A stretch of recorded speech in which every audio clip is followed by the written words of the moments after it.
Now I show you the LCD after cleaning. Inshallah this will be okay. This is my first try to change digitizer. This is my first attempt.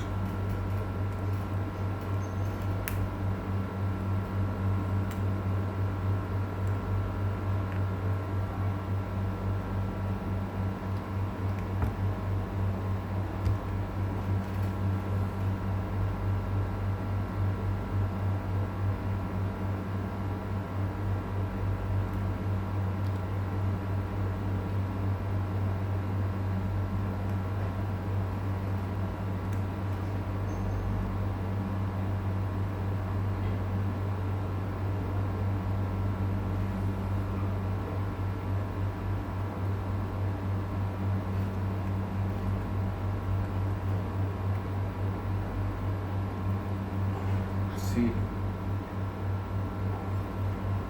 this is okay, fine, perfect, but touch no working because I removed the digitizer from LCD. This is my first try and I make this 100%. I remove the digitizer 100%. Alhamdulillah. Now I clean LCD, touch no work because digitizer removed. I will put this digitizer. I already bring for this new one. After patching I will show you inshallah. Thanks.